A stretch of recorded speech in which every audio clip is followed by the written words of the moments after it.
Suffering does not begin when an event occurs. Suffering begins the instant you label that event, this is bad, this is terrible.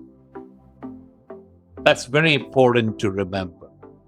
So if you can remember something that happened in the past, that at the time it happened, you thought it was terrible, but you can now look back upon it and say, hey, that wasn't so terrible, or even that was actually good, then is it possible that what you're today about to label bad could in next years turn out to be wonderful? Is it possible? Just asking yourself that question will move you to a different emotional domain. And if you then ask yourself the next question, what can I do to make it so?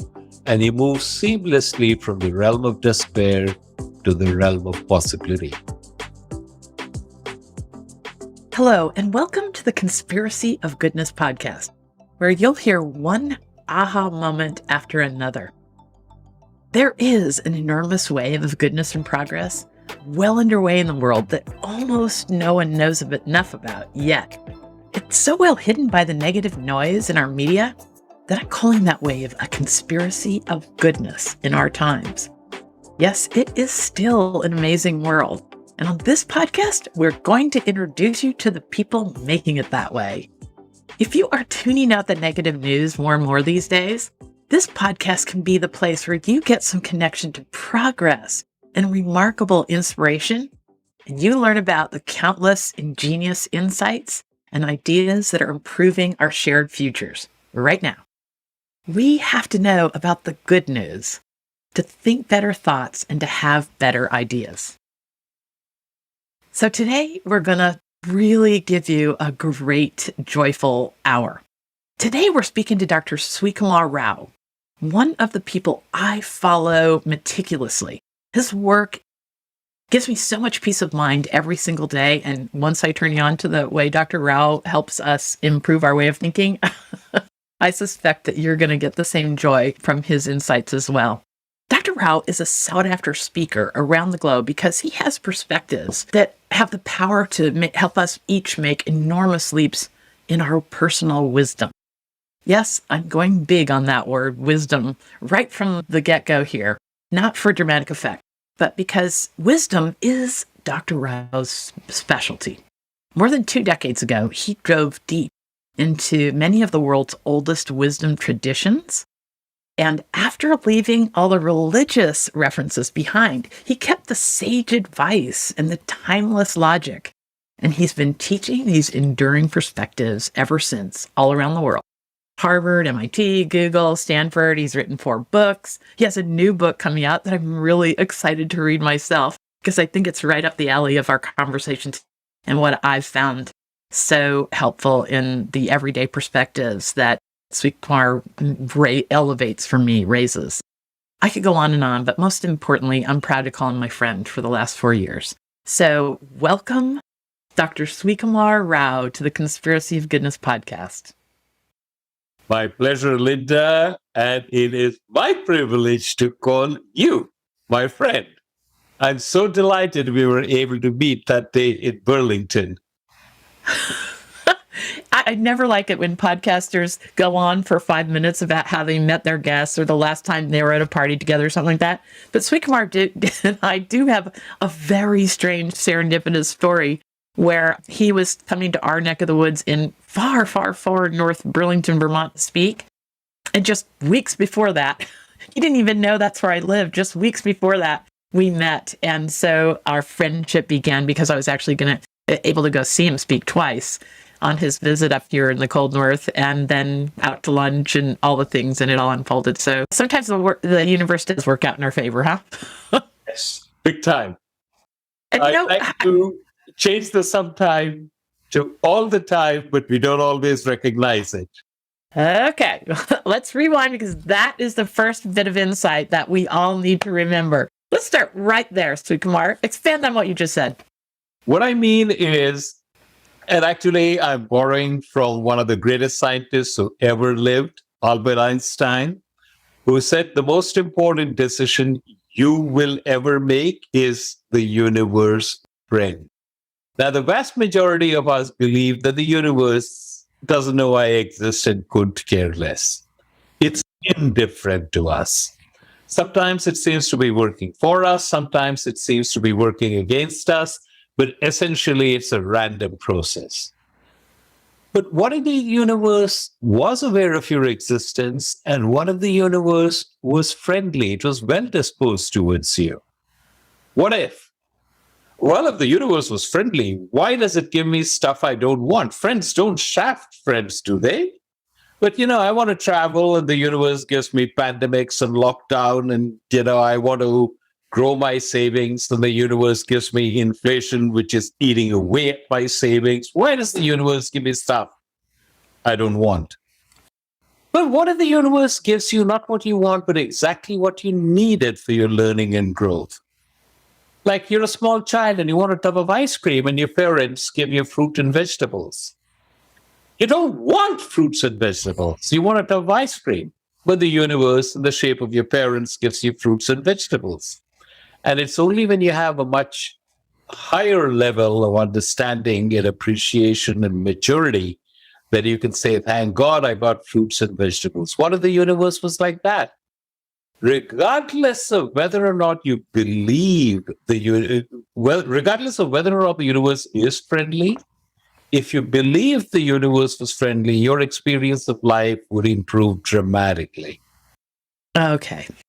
If the universe actually is friendly, oh boy, you hit a home run. All right. So that's exactly where I was in this tug and pull with Dr. Rao for years in the beginning. It's because I'm a scientist. I'm a dentist. I read all the science, and I was having that stretch. I was one of these, I definitely, and there's days when I still go back to being one of these people that thinks, can that really be? But your last point, Srikumar, can it be that the universe is benevolent? To your last point, does it really matter whether it is or isn't? We know that if we thought it was, we would act differently. Exactly. We would Which is why, coming from your background, I think it makes a lot of impact to know that it was Albert Einstein who posited that the most important question you will ever ask yourself or answer is the universe friendly? Einstein was a phenomenal scientist, not just a great scientist, but he also was a philosopher and he had a very intricate understanding of how the universe works.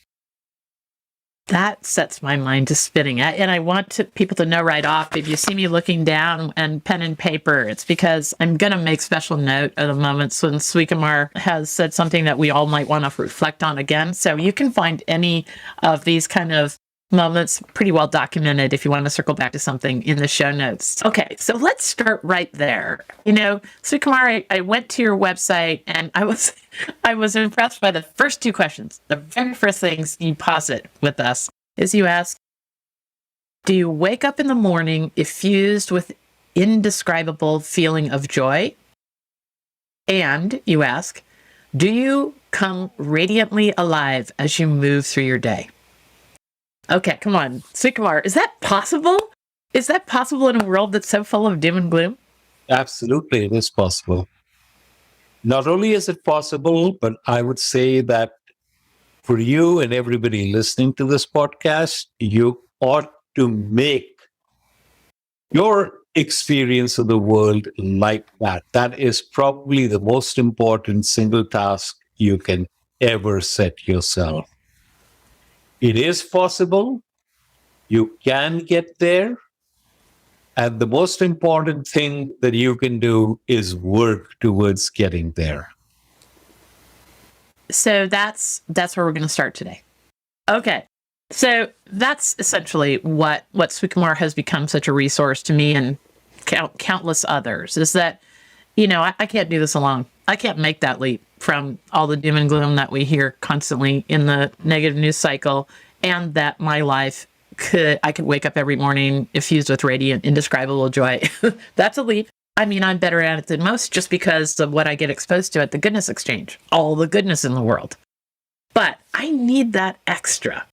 So let's take a look at one of the concepts right off here. Srikumar, share with us a concept that I'm absolutely sure I use at least once a day, if not 3 times a day.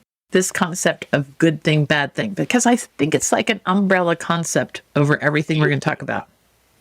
It actually comes from the Sufi tradition, and it's quite a famous story. So let me tell you the story first.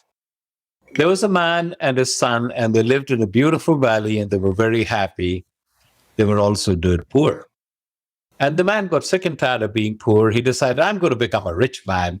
And he decided the way he was going to do that was by breeding horses. He bought a stallion. He did not have money to buy a stallion, so he borrowed very heavily from the neighbors. And the very day he got a stallion, it kicked the top part loose from the paddock where he housed it and ran away. And the neighbors came around. Oh, you were going to become a rich man, but your stallion has run away and you still owe us money. You are screwed. And the man shrugged his shoulder and said, good thing, bad thing, who knows? That stallion fell in with a group of wild horses which were close to where the man lived, and he was able to entice all of them into his paddock, which he had repaired, so escape was no longer possible. So all of a sudden, he had his stallion back, plus about a dozen wild horses. And by the standards of that village, he was now a wealthy man. And the neighbors came around and said, we thought you were destitute, but fortune has smiled upon you. How wonderful. You are lucky. And the man shrugged his shoulder and said, good thing, bad thing, who knows? The man and his son started to break the horses so they could sell them on the market. And one of the horses threw the man's son and stomped on his leg, and it broke, and it healed crooked. And the neighbors came around again. He was such a fine young lad, and now we'll never be able to find a girl to marry him. How terrible. And the man shrugged his shoulder and said, good thing, bad thing, who knows? That summer, the king of the country declared war on a neighboring country, and press gangs moved through the villages, rounding up all the able-bodied young men to serve in the army. But this man's son was spared because he had a game leg. And the neighbors had tears in their eyes as they rolled around and said, oh, we don't know if we'll ever see our sons again, but you still have your son. How fortunate. And he shrugged his shoulder and said, good thing, bad thing, who knows? And it goes on like that forever. So I want you to reflect on your life. Have you ever come across in your life an event which at the time it happened, you thought this is terrible, but you can now look back upon it and say, hey, that wasn't so terrible, or even maybe that was actually good. Most people can recall lots of such instances. Understand, Linda, this is crucial for you and everybody listening to understand, is that no event causes suffering.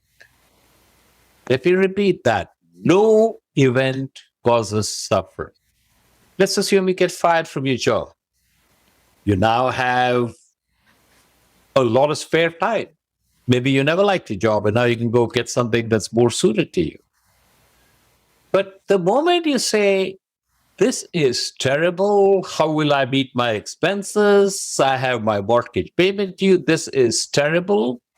And the moment you stick that label, this is bad, this is terrible on it, at that instant, suffering begins. Suffering does not begin when an event occurs. Suffering begins the instant you label that event, this is bad, this is terrible. That's very important to remember. So if you can remember something that happened in the past, that at the time it happened, you thought it was terrible, but you can now look back upon it and say, hey, that wasn't so terrible, or even that was actually good, then is it possible that what you're today about to label bad could in next years turn out to be wonderful? Is it possible? Just asking yourself that question will move you to a different emotional domain. And if you then ask yourself the next question, what can I do to make it so? And you move seamlessly from the realm of despair to the realm of possibility. That's how you learn to become incredibly resilient. And that's how you learn never to let any adversity get you down. Because you don't label anything adversity, you simply label it, this happened. And it's not that difficult to do. You just have to be consciously aware of it and keep practicing. And the moment something happens, it's better to say, okay, under what set of circumstances could this be a good thing? And what can I do to make it so? It's simple, but it's very powerful. It's very powerful. I have been through a heck of a year, which we won't go into, but 4 immediate family deaths in 6 months. And I broke my leg and I broke my arm and all these things. And I got to tell you, that one insight, this not labeling, just saying the day I broke my leg, I was sitting there on the concrete, and in seconds, at first I was like, oh, this changes everything, because I blew up my knee into 7 pieces and I could see that. And it was terrible. Last patch of ice in Vermont, May 13th, I slammed my hands on the ground and I said, this changes everything, in a really negative way, of course, because I had all these plans, like we all do. And then I just stopped, Srikumar, and I said, no, it just is. This moment is. And then my husband and I just shifted into an entirely new gear. And I have to tell you that it has fundamentally changed the way I will live the next 20 years by the insights that I gave. I had so many insights that I started carrying around this little notebook. I'm not kidding. From that minute on, I knew I was going to learn something about a whole different world and future. So I started carrying around a notebook, all because of that one insight. Good thing, bad thing. I do not, now after this horrifying year, I'm an expert at not very many things, but one thing I'm good at is just pausing and not labeling. I just do not label. That is enough to make an enormous difference, a beneficial difference in how you experience life. Yeah, I mean, we can talk about all these sideways things that could be connected to this in a world that's more spiritual and all that, but we don't have to, because just by changing my mindset, when those EMTs arrived and they looked at my knee and said, oh, we got to start a fentanyl drip on you right now. It was bent backwards like a flamingo. Don't even talk to me about it. But I was nicer to them. I was a better patient. I just had I'm sure through that whole day, I improved the outcome by just being in a better mode about it. So if we start there, if good thing, bad thing is this momentary pause, advantage, the self-awareness to pause and then think that, then I have to turn people on to so many other insights like that. And what I want to point people to right off is this weekly newsletter that I get from you. I never miss Seth Godin's insights. He's a business marketing guy in the world, is very smart, and he keeps his wording way down. So I never miss his newsletter. I never miss yours. And there's another one called Fridays Forward with a guy named Bob Glazer. But you three, I have a lot of stuff that comes through my inbox every day, every week. And I got to tell you, Srikumar's newsletter will always cause you to go and think of about 3 circumstances immediately in the last few days where that insight would have helped. So I want to turn people on to this. Srikumar, what's your website called? TheRaoInstitute.com. Okay. THERAO Institute.com. RAOInstitute.com. We're going to put links to all this in the show notes so no one has to forget. But here's my point in bringing all that up, is that there's like a little menu there. You can have if you feel like your life is sort of a restaurant of choices of what to put your attention towards in any given day, or what's demanding your attention. He's got these blog postings, these newsletter postings that he sends out, divided into 5 categories: mind, gratitude, wisdom, relationship, and health. So I thought for the rest of this conversation, Srikumar, I would pick 1 or 2 concepts out of each of those areas and then just ask you to teach us about it. Absolutely. My pleasure. Okay, good. All right. So the first one I picked is this thing that comes right behind, just right after good thing, bad thing, not labeling, is this concept of all our misery is caused by endless resistance to what is. Mm-hmm.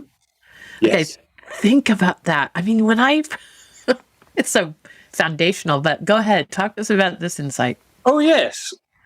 Let's talk about stress. I'm a public speaker.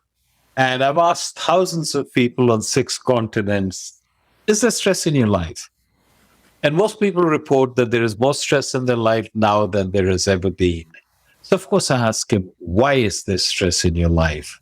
And they give me. And there are dozens of reasons, but I boil them down into a few major categories. Financial, I don't have enough money and there are expenses due, I can't meet them and I'm worried about that. Relationships, typically with partner or spouse, but could be with children, in-laws, relatives, boss, colleagues, and so on. You'd like them to be harmonious, but they're rocky and unsettled. Children are supposed to be bundles of joy, and they are, but they do the darndest thing at the beginning early. They poop right after you change them. They fall in love with the most unsuitable people. They drop on a college. So children can be sources of pleasure and joy, but they can also add to the stress in your life. Your business or career isn't going the way you would like it to. Your health, obviously, I don't have to say too much about that in COVID time. So there's a bunch of reasons like that, and people say that's why I have stress in my life. Actually, that's wrong. There's only one reason you have stress in your life. This is super important, Linda, so make a note of it. There's one reason and only one reason you have stress in your life. And the only reason you have stress in your life is you have got a rigid idea this is how life should unfold. And the universe is paying no attention to your likes and going its own merry ways. So you want your business to be predictably growing and your customers are dropping off. You want to be promoted and your boss tells you that your performance is unacceptable and you may be laid off. And you resist it and you resent it. And in that resistance and resentment, all of the stress in your life comes in. It's all rooted in control. You think that you can control the world, and you're a control freak. You're always trying to make the world the way you would like it to be. And what I advocate is recognize that you do not have control. You never had control, and you never will have control. You only have the illusion of control. And the illusion of control is a fantastic thing. I'm not knocking it. That's what makes you get up in the morning. That's what makes you lay plans, execute on those plans. It's wonderful. So use the illusion of control, but use the illusion of control knowing that it is an illusion and you really don't have control.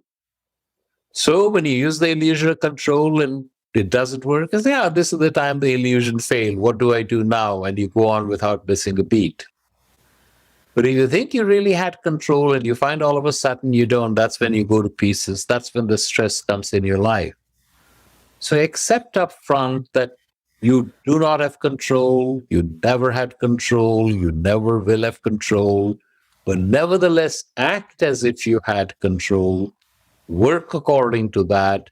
And then when the universe shows you don't have control, you simply say, okay, where do I go from here?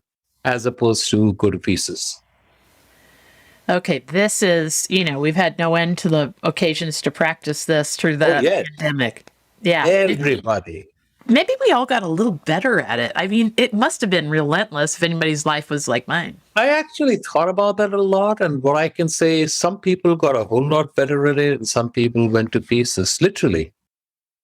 Okay, well, this is something that I say to myself. I'm encouraging everybody to just start there and then see where you can take it from there. And also, I got to say, Srikumar, how does this strike you?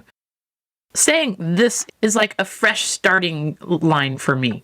Because then I can consciously go forward from there, making a plan rather than getting in these loops and loops and loops of mental chatter. Agreed. Totally agreed. Now, speaking of mental chatter, here's another concept I just have to share with you, have you chat about under that mind category. You say there are two levels to mental chatter. Mental chatter is fake news.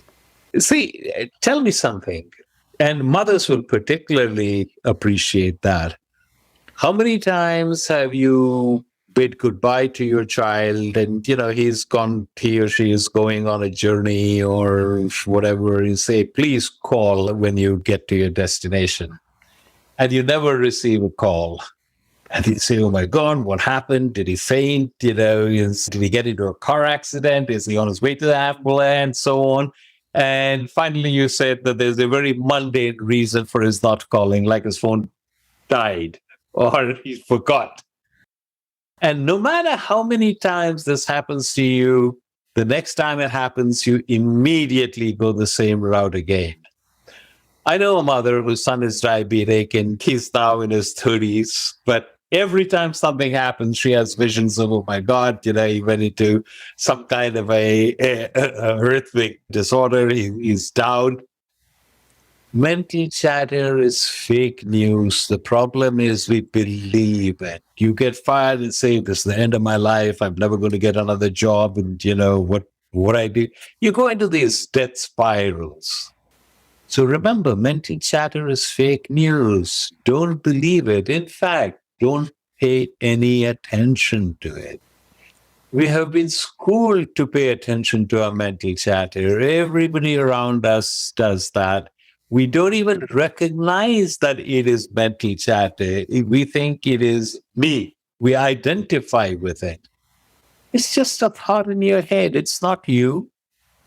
If you can learn to dissociate yourself from this thought in your head, your experience of life would improve immeasurably.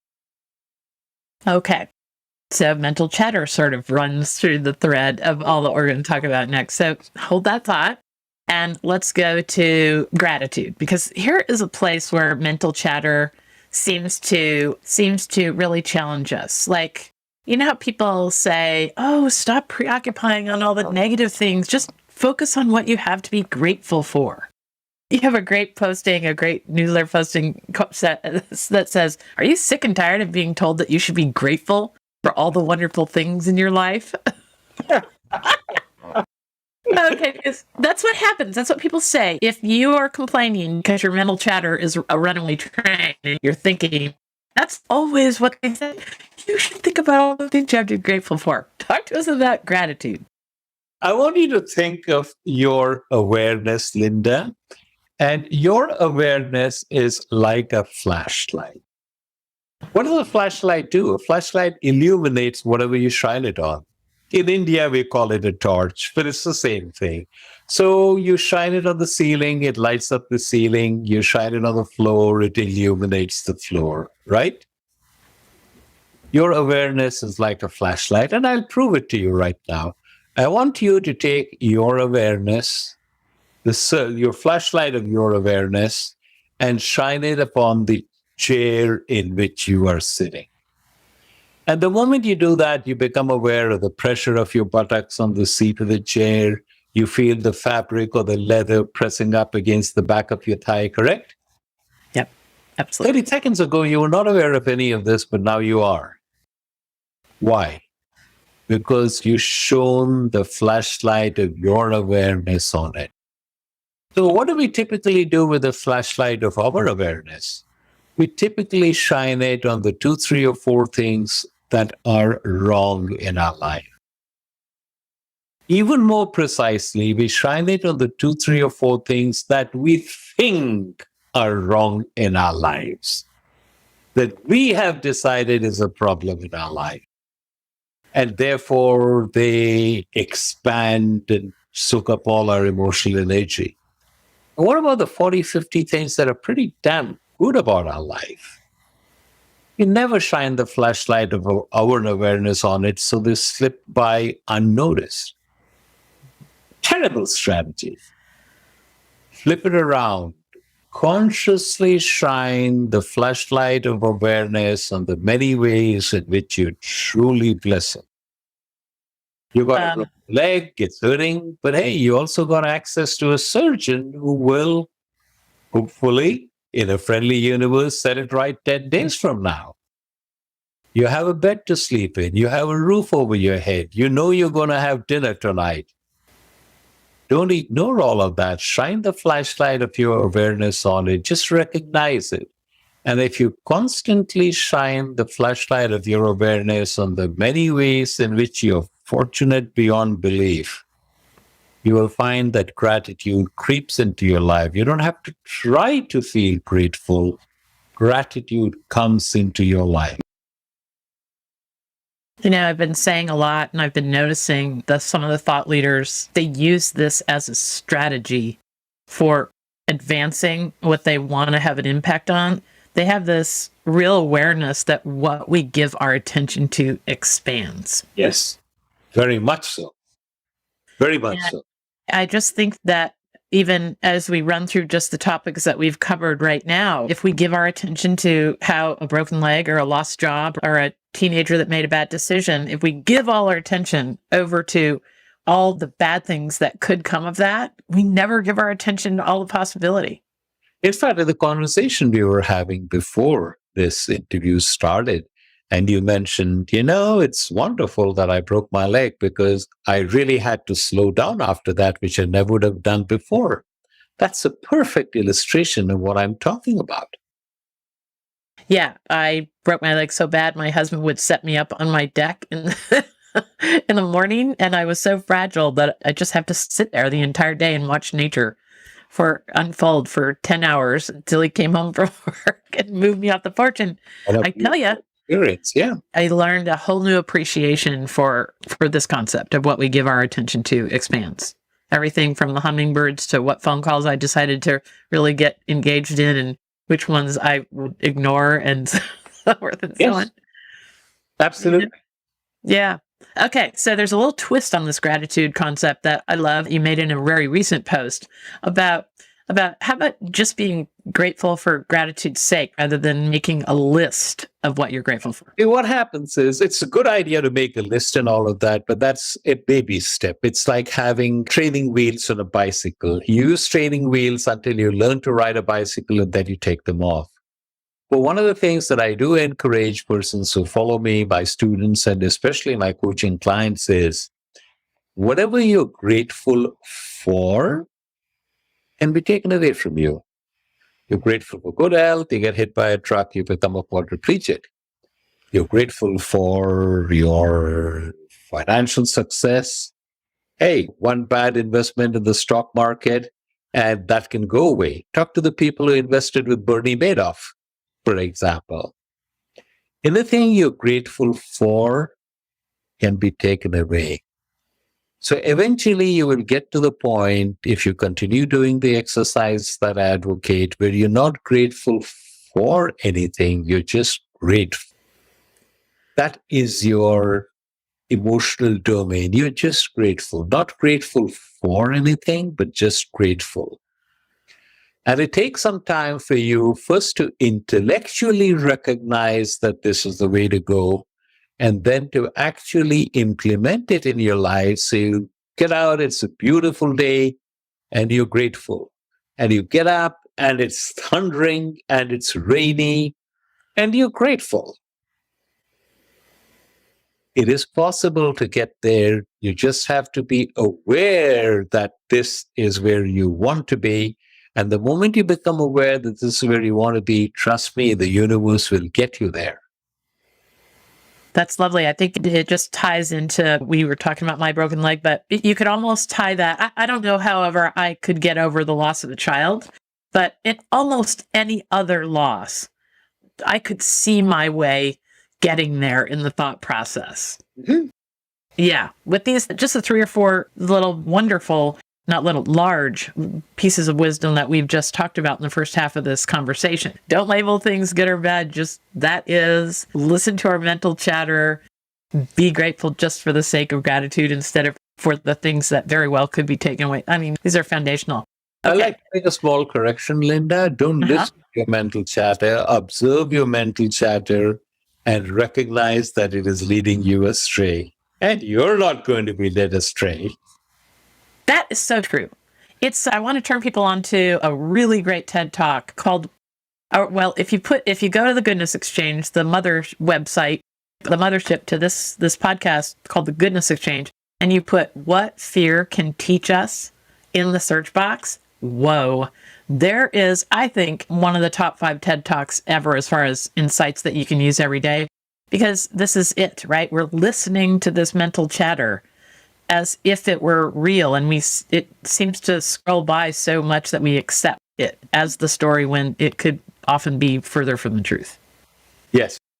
Okay, so we're going to continue this conversation with one aha moment after another, but right now we're going to take a quick break, and I'm going to introduce you to a little bit more about the Goodness Exchange, and then we'll be back. Hi, I'm Dr. Linda Ulrich, founder of the Goodness Exchange and host of the Conspiracy of Goodness podcast. And I want to share something wonderful with you today. So, you know how the constant negativity in the news and social media seems to be at some sort of boiling point right now? It's relentless. It can feel like all the joy and potential is being drained out of our future.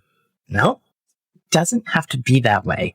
My team and I at the Goodness Exchange are making certain that optimistic people have instant access to positive news. There are newsworthy stories out there about astounding solutions to some of the world's biggest problems, about wonders and leaps in human potential. It's not a lack of good news, it's a lack of awareness. So, if you want to try living with more joy and way less fear, it's really simple. First, head over to goodness-exchange.com, where you can balance your media diet and feed your curiosity about a world with real-life stories, celebrating people solving the world's greatest problems. And second, you can become a Goodness Exchange member. And for just $2 a month, you can help us keep the site ad-free. And what you're going to get is high-quality, carefully curated stories all about the good that's happening in our world, and all of it sent directly to your inbox or via our beautiful app. In the face of all the negative noise and often discouraging things that happen in our personal lives, you'll be the one who can stay on your feet. You can point to possibility and be the person who makes opportunity of setbacks. People who use the Goodness Exchange have a spring in their step. Every day they radiate joy and confidence because they know far more about the complete picture of what's going on out there in the world.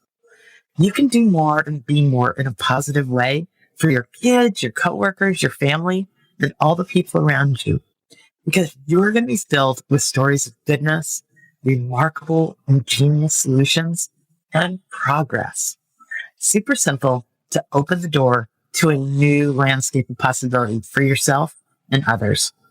Just get instant access to what's right with the world and leave all the negative noise behind. You can use it every day by heading straight over to goodness-exchange.com/join. And you can get 14 days on us when you sign up for this membership. Thanks so much. We hope you'll join us in making the world a better place. There is a conspiracy of goodness going on. And if you're listening to this podcast, you're probably part of it. Okay, we're back. We're back with an amazing conversation with Dr. Srikumar Rao. For more than 2 decades, Dr. Rao dove deep into many of the world's most important wisdom traditions. And after leaving all the religious references out, he kept the sage advice and the timeless logic. And he's been teaching this way of having wisdom-filled perspectives ever since. So, Dr. Rao, thanks for the first half of this interview. We're going to keep going. Okay, my pleasure. Okay, now, as we spoke about, Dr. Rao has one of the 3 blogs that I never miss that come through my inbox. And I, of course, have, because I'm so focused on good news and good insights and stuff, I have hundreds. But I never miss yours and 2 others. And we'll put those in the show notes. But he also divides his blog or his postings into categories. So we've touched on mind and we've touched on gratitude. We're now going to go into one of his wonderful opinions, ways to think about wisdom itself.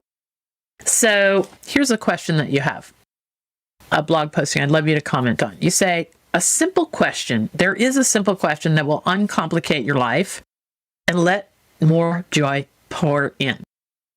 And I love these 2 questions you've got. Is this a journey that I want to take? And the second question is, does it take me to a place where I want to spend time? Now, boy, those 2 questions, let's dive in deep on those. But I got to tell you how I've simplified it over time. My days are so busy and so much opportunity. And I always say, is this the hill I want to die on? I like you so much. I'm going to steal it, Linda. Because that's what will happen to my day. If I could have done 12 things this morning, but I got down this rabbit hole on something that I didn't need to do today, that I could have done next week. And I always, and finally, after about an hour, I pulled myself back out and I said, is this the hill I want my day to die on? Because I needed to get these other things done. So this is the thing. This is in conflicts that we have with maybe a coworker or a parent or a child. Is this the journey I want to take? Does it take me a place where I want to spend time? I mean, we could ask ourselves that all day long. So give us some insights on that. Okay, basically what happens is we live our lives and we do a lot of things mindlessly. Like, let's say you go back and you decide, gee, we'll watch Desperate Housewives. Now, you've got to understand that you're always on a journey, Linda. There's this one massive journey. You're born and one day you will die. And that's a massive journey. But within this massive journey, there are lots of detours. And each of these detours is a little journey of its own. You know, you watch a television program, you go on a journey. You listen to this podcast, you go on a journey.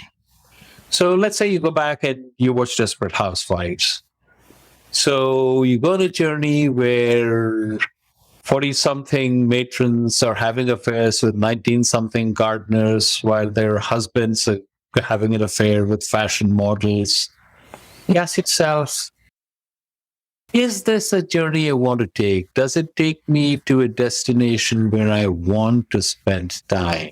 And if you ask yourself that question sincerely, you'll notice that a lot of crap, how much crap you let into your life in terms of the books you read, the television programs that you watch, the topics of conversation you have with the people you hang out with, the types of people you hang out with.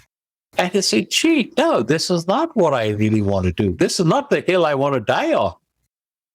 And you don't even have to do anything about it. Just ask yourself the question and be aware of it and then continue. You know, have your drunken binge or, you know, watch your junk thriller or whatever. It doesn't matter. Gradually, you will find that your life transforms itself. When you're consciously aware and you say, no, this is not what I want to do. But, you know, the trailer was so enticing. I'm going to watch that horrible movie anyway. And you do. But over time, it doesn't take all that much time, you will find that you change dramatically. And your life will be straightened out if you just ask yourself those questions sincerely. Is this a journey that I want to take? Does it take me to a destination where I want to spend time? Everything changes if you sincerely ask yourself that question, those questions.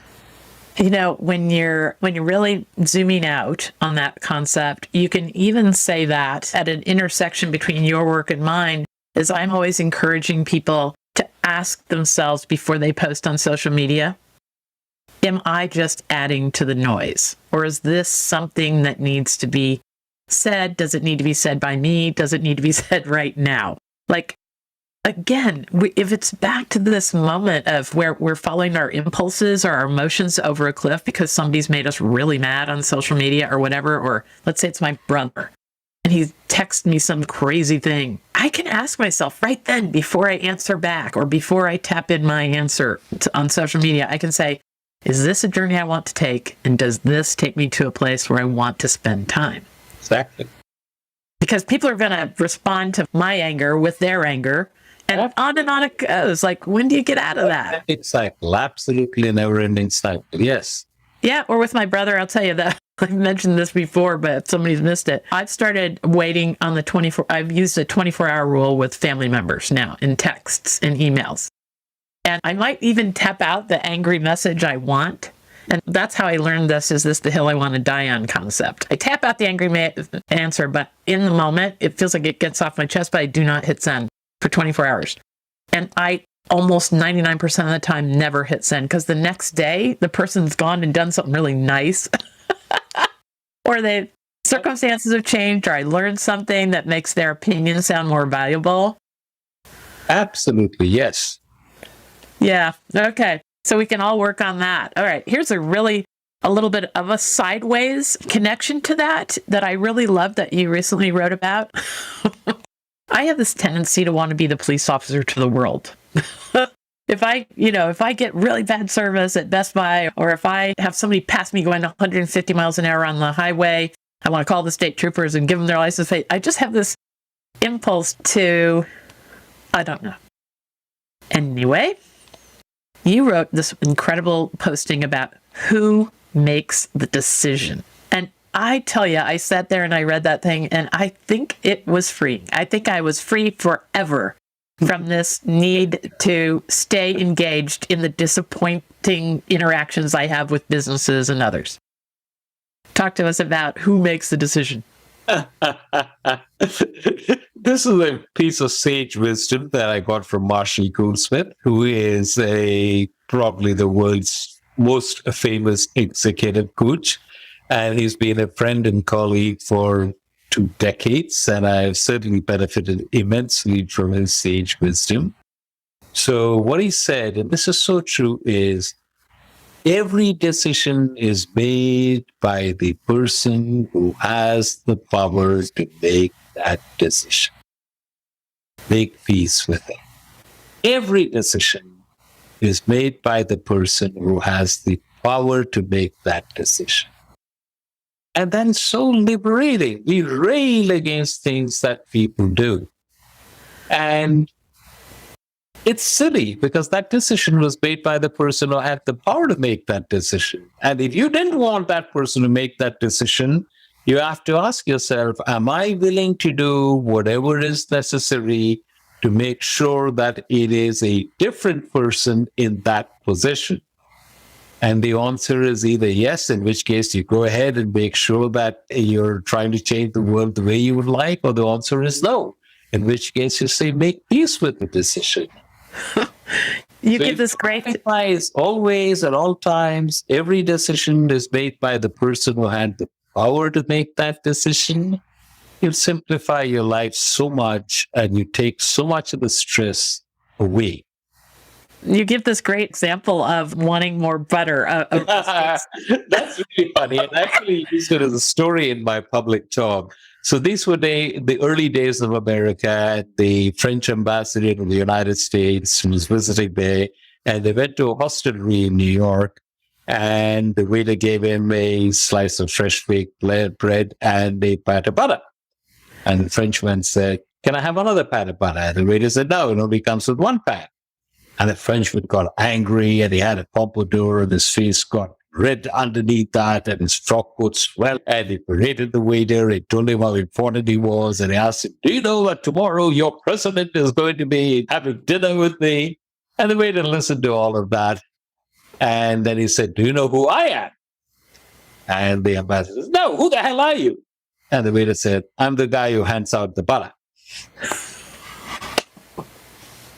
And I thought that's a funny story and very, very, very apropos for this. I'm the guy who hands out the butter. Every decision is made by the person who has the power to make that decision. If you don't like the decision, you can try to subvert or go around the person or do whatever you think you can. You may succeed, you may not succeed. But every decision always is made by the person who has the power to make that decision. Bear that in mind.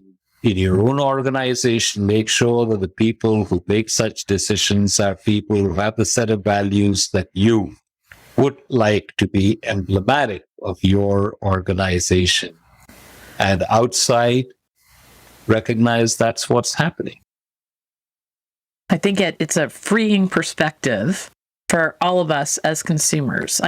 It's so common that people who want to run good businesses just can't find enough employees. It's simply down to a body count. In our region of the United States, I know is that there's just not enough people filling positions. And so it's easy to have a bad customer service interaction because a lot of times people are just using the warm body technique to fill positions, right? And ever since you wrote about that, I've really been looking at my reaction to bad customer service and just saying, moving on. The old me would have preoccupied it and called up and given the manager some feedback nicely. I'm always super helpful and super nice. But I always, as a business owner myself, kind of feel like I've got to tell people what they look like to the outside world. But maybe right now, I'm just going to break that business owner's heart because there's not a darn thing he can do about it, given our times. Anyway, thank you for that insight, because now I just don't spend all that mental time on stuff that I can't change. I don't want to climb the ladder at the John Deere dealership in Swanton, Vermont, right? Yes. Because they sold the wrong belt for my lawnmower to my husband twice, you know? But the old me would have gotten so preoccupied by that. So Customer service in many industries is more atrocious than it's ever been. But you do have the power to not let it affect your emotional domain. Mhm. And the story I just shared with you that you mentioned has the ability to let you retain your emotional equanimity. Yeah. And moving on. That's my new word to myself.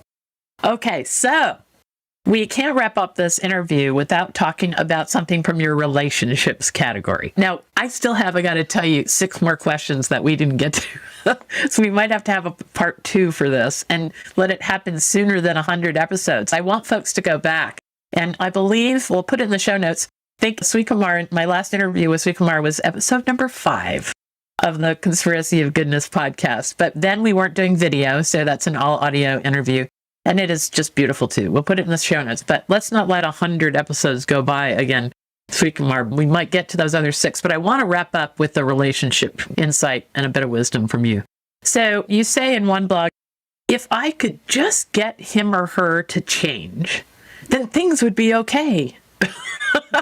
And like, we're all just stuck in that exact rut with almost everyone around us. If we just fix our children or our parents or our siblings or whatever, talk to us about that. We're always trying to fix somebody in our life, like parents, siblings, children, work colleagues, bosses, employees, customers.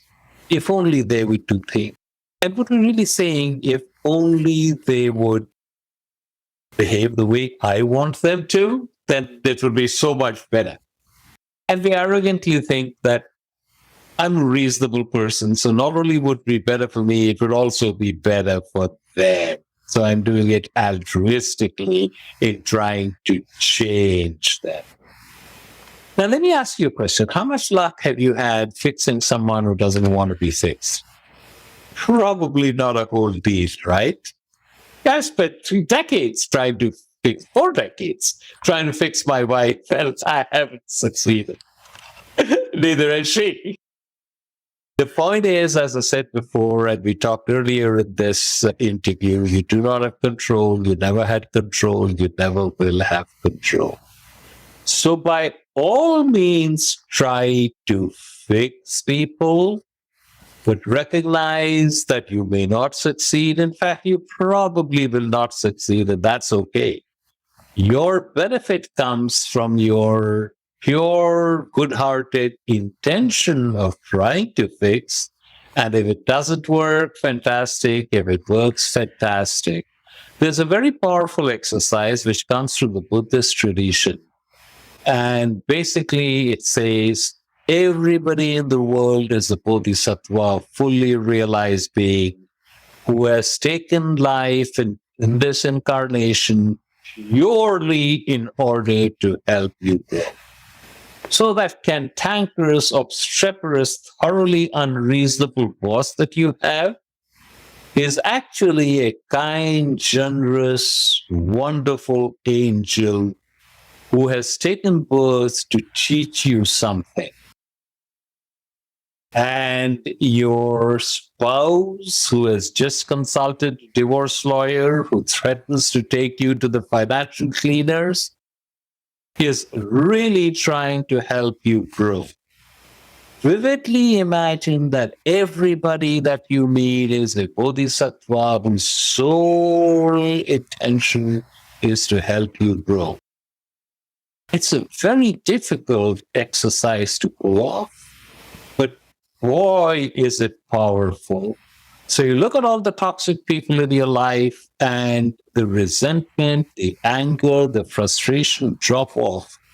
It is replaced by what do I have to learn from this situation? And the funny thing is, the moment you learn your lesson, the situation always dissolves. Poof, just like that. This is another piece of wisdom that I got from on Srikumar's great insights years ago. And it has really been something I've leaned on through the pandemic, is this notion about how you say it better than I could possibly paraphrase. So I'll just say right off somewhere where I got this, you say, think about how you've made your well-being hostage to the behavior of others. Exactly. Whoa, that's so fundamentally true and obvious after you hear it and after you get it. But gosh, yeah, if I'm just walking around and, for instance, I always kind of joke, but it may be true that a mother can only be as happy as their unhappiest child. As the least happy child, yes. Oh God, I run around in that all the time until I go, no, wait, I'm not going to make my happiness dependent on somebody else's, even if they're the most important person in the world to me. It's almost like we're punishing ourselves, yes, by the punishing thoughts we have about others. Absolutely, yes. So again, Insulted me. Go ahead. You insulted me, and I'm going to react by being unhappy. I just handed over the keys of my happiness to someone else. Why would you ever do a daft thing like that? Why? It's so freeing once you can get this one in working for you in your business life, in your personal life. I'll tell you, just about everywhere. When I think about that, if I pause and don't follow my emotions over a cliff, I can get that one going pretty fast. Yep. So, Srikumar, as I said, I have all these other questions. We're going to have a part 2. What's the best way for people to connect with you? The best way for people to connect with me is to register for my blog. If they go to my website, which is www.therawinstitute.com, and there is a button there which they can click, which says join our community, and that'll give them my blog. They can email me, and my email is very simple. It's Srikumar, Srikumar .Rao @therawinstitute.com. And if you go to YouTube and put my name in the search box, there are dozens of videos that will pop up. And I have a new book coming out, Modern Wisdom, Ancient Roots, which cover in detail many of the insights that we talked about today, as well as dozens of others. And I would be delighted if persons on your podcast will reach out and order the book. I am so excited about this. I just love the title. Give us the title again. Modern Wisdom, Ancient Roots, the Movers and Shakers Guide to Unstoppable Success. Yeah, it's going to be fantastic. I can't wait. Send me a copy. I'll help you get it out there.